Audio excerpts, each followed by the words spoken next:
Mission impossible the final reckoning ধরন action thriller স্পাইসমাইকাল 160 পরিচালক ক্রিস্টোফার ম্যাককোয়ারি অভিনয়ে Tom Cruise Ethan Hunt Rebecca Ferguson Ilsa Faust Simon Pegg Benji Dunn Ving Rhames Luther Stickell Vanessa Kirby Alanna Mitsopolis White Widow Hayley Atwell Grace Esai Morales Gabriel Henry Czerny Eugene Kittridge অধ্যায় 1 সুরুচবির শুরুতে দেখা যায় Ethan Hunt Tom Cruise বার্লিনে একটি গোপন মিশনে রয়েছে যেখানে তাকে একটি নতুন চালিত স্যাটেলাইট ওরিয়ন চুরি হওয়া থেকে আটকাতে হবে।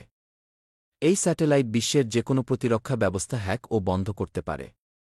ইথান বেনজি এবং লুথার যখন অপারেশন চালায় তখন তারা জানতে পারে যে এর পেছনের আসল মাস্টারমাইন্ড গ্যাব্রিয়েল এসআই মোরালেস ইথানের অতীতের সেই শত্রু যে শেষবারের লড়াইয়ে বেঁচে গিয়েছিল। গ্যাব্রিয়েল অ্যাপস্টলস দলের সলোমন লেনের প্রাক্তন নেটওয়ার্ক সাথে হাত মিলিয়েছে এবং হোয়াইট উইডো ভ্যানেসা কার্বি অর্থাৎ আলানা মিৎসোপোলিস যে এখন দুপক্ষের জন্যই কাজ করছে নিজের স্বার্থে। ইলসা ফাউস্ট রেবেকা ফার্গুসন গোপন জীবন থেকে বেরিয়ে এসে ইথানকে সতর্ক করে যে গ্যাব্রিয়েলের পরিকল্পনা শুধু বিশ্ব অস্থিরতা নয়, সে আসলে ইম্পসিবল মিশন ফোর্স ধ্বংস করতে এবং ইথানের আসল পরিচয় প্রকাশ করতে চায়। এদিকে শিয়া পরিচালক ইউজিন কিটারিজ হেনরি চেরনি এর উপর চাপ দেয় এবং জানায় যে বার্লিনে মিশন ব্যর্থ হওয়ার কারণে ইথান ও তার দল বার্নুড এজেন্ট হিসেবে চিহ্নিত হয়েছে। আনুষ্ঠানিকভাবে বাতিল হয়। এখন ইথান একা। অধ্যায় 2 ধাওয়াইথান গ্যাব্রিয়েলকে খুঁজতে যায় ভেনিসে, যেখানে হোয়াইট উইডো এক গোপন নিলাম আয়োজন করেছে ওরিয়নের কমান্ড কোড বিক্রির জন্য। এক দুর্দান্ত চেজ সিকোয়েন্সে ইথান ভেনিসের ক্যানেল ধরে ধাওয়া করে, কিন্তু গ্যাব্রিয়েল পালিয়ে যায় এবং ইথানকে বলে যায় শেষের আগে তার সবচেয়ে প্রিয় একজনকে মরতে হবে।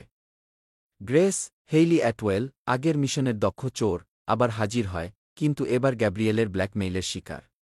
গোপনে সে ইথানকে গুরুত্বপূর্ণ তথ্য দিয়ে সাহায্য করে এবং তারা এক অস্থির জোট গড়ে তোলে।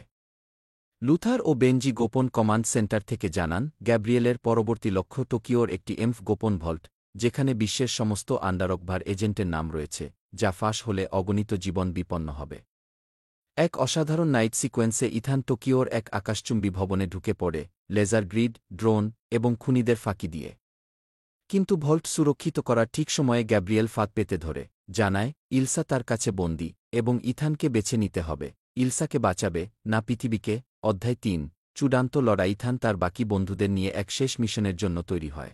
উত্তর সাগরে এক পরিত্যক্ত তেল রিগে অবস্থিত ওরিয়নের প্রধান স্যাটেলাইট লিঙ্কে আক্রমণ।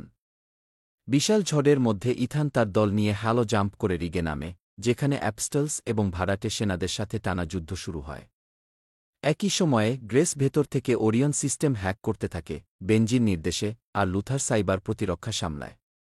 ইলসা গ্যাব্রিয়েলের হাত থেকে পালিয়ে শেষ মুহূর্তে ইথানের পাশে দাঁড়ায় এক তীব্র হাতাহাতির লড়াইয়ে। চূড়ান্ত ক্লাইম্যাক্সে ইথান আর গ্যাব্রিয়েলের মুখোমুখি লড়াই হয় বিশাল স্যাটেলাইট ডিশের উপর, যখন ওরিয়নের কাউন্টডাউন শেষের দিকে। গ্যাব্রিয়েল জানায় সে পুরো রিগে বিস্ফোরক বসিয়েছে এবং তার হাতে ডিটোনেটর। ইথান যদি তাকে মেরে ফেলে সাথে সাথে বিস্ফোরণ হবে, আর যদি সময় নষ্ট করে ওরিয়ন সক্রিয় হবে। ইথান এক দুঃসাহসী চাল চালায়। তার গ্যাজেট একটি চুম্বকীয় গ্র্যাপলিং ডিভাইস দিয়ে গ্যাব্রিয়েলের হাত থেকে ডিটোনেটর ছিনিয়ে নেয়। গ্যাব্রিয়েল ঝাঁপিয়ে পড়ে, কিন্তু শেষ মুহূর্তে ইলসা গুলি চালিয়ে তাকে উত্তর সাগরের উত্তাল ঢেউতে ফেলে দেয়। উপসংহার পরিণতি ওরিয়ন ধ্বংস।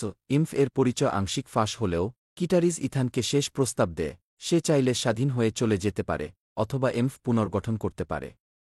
ইথান বেনজি লুথার ইলসা এবং গ্রেসের সাথে এক পাহাড় চূড়ায় দাঁড়িয়ে সমুদ্রের দিকে তাকিয়ে থাকে।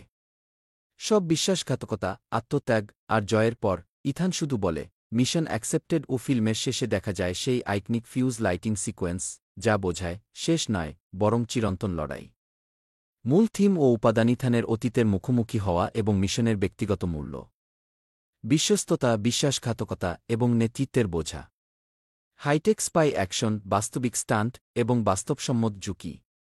বৈশ্বিক লোকেশন বার্লিন, ভেনিস, টোকিও, উত্তর সাগর। চরিত্রদের আর্কের পরিসমাপ্তি, ইলসার বিশ্বস্ততা, গ্রেসের মুক্তি, গ্যাব্রিয়েলের প্রতিশোধ।